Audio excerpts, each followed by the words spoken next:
اللہم صلی علی محمد وآل محمد۔ خطبہ امام حسن مجتبیٰ علیہ السلام۔ ایک مرتبہ امیر شام نے مدینہ آنے پر ایک محفل منعقد کی جس میں کہا گیا کہ کیا اچھا ہوتا اگر آپ حسن ابن علی ابن ابی طالب علیہ السلام سے خطبہ دینے کی فرمائش کرتے تاکہ ان کا سارا نقص ظاہر ہو جاتا۔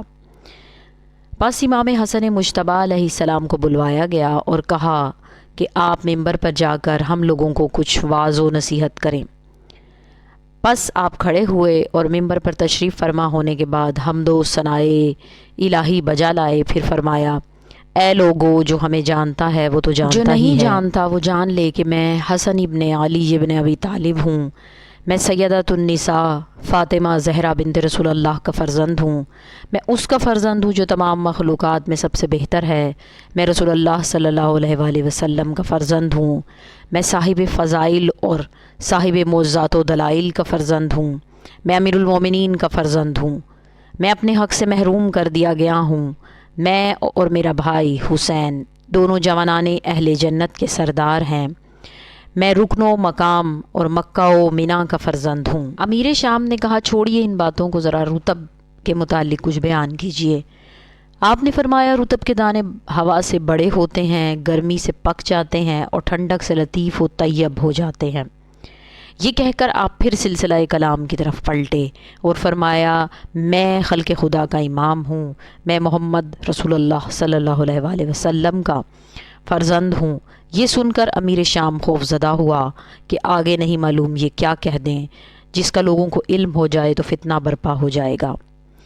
اس لیے اس نے کہا کہ اے ابو محمد، بس جو کچھ آپ نے کہا وہ کافی ہے، اب آپ ممبر سے اتر آئیں۔ جب امام حسن علیہ السلام سے پوچھا گیا کہ آپ حکومتی ناانصافی اور ظلم کیوں برداشت کرتے ہیں، امام علیہ السلام نے فرمایا، تاکہ جو ہمیں مانے وہ اپنی مرضی سے بابصیرت ہو کر مانے، اور جو ہمیں نہ مانے وہ بھی اپنی مرضی سے ہمارا انکار کرے۔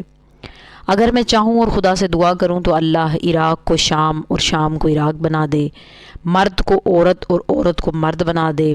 وہاں ایک شامی بیٹھا ہوا تھا، کہنے لگا، بات وہ کریں جو ہو بھی سکتی ہو، بھلا کبھی کوئی مرد بھی عورت بنا ہے یا کبھی کوئی عورت بھی مرد بنی ہے؟